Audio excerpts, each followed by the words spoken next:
Yan uwa mu zauta masu tsoron Allah kun je ne yafi.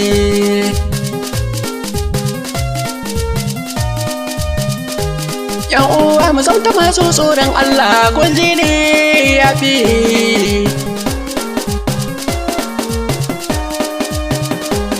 Yan uwa mai rike zomancin junan mu kun je ne yafi.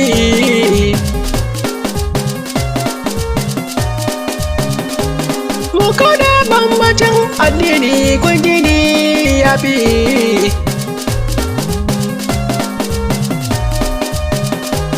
Mu zamto tsintsiya ma ɗaure ki ɗaya kun je ne yafi.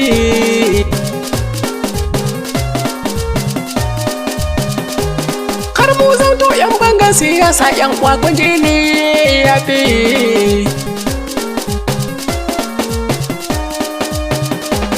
Mu zamto masu ƙaunan juna, mu zamto masu tausan juna. Kar mu zamto masu ƙin juna, kar mu zamto masu kashe juna.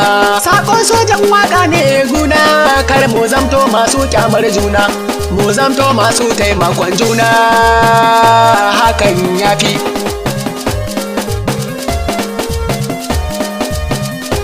Cancanta martaba Allah ya bamu kun ji ni yan uwa.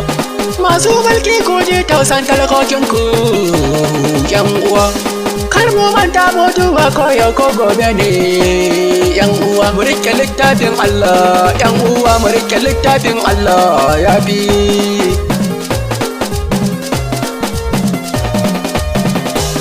Allah shi ya bai kafa ya musaki, shi ya tallaka kuma ya naɗa sarki. Allah kun fa ya kunne ba mamaki, yan uwa mu zan kama su lissafi.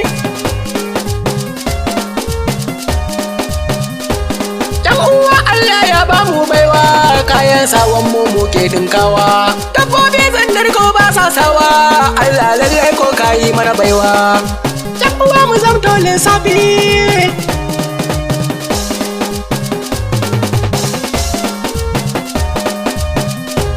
Duk duniya babu mai baka, ka roki Allah shine zai baka.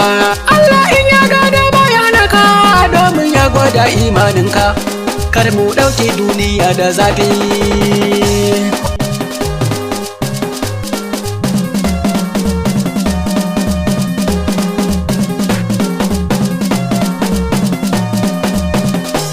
Mu zamto masu biyayyar iyaye, kar mu zamto masu sasawaye. Wanda ya kallalle ya waye, siraɗin Allah kuma zai haye.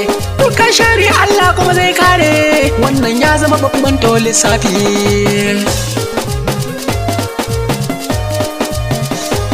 Allah ni da kai nake fata, ka haska min kushewata.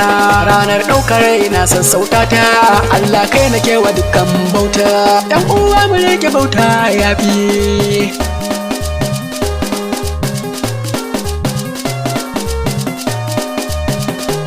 Mu rike Allah kun je dangina, kar mu zanto kullum masu barna. Allah ni ka banni da mai kaunana, da mai suna ka so masoyin ka ba laifi. Naku Sojan Waka 08107943900.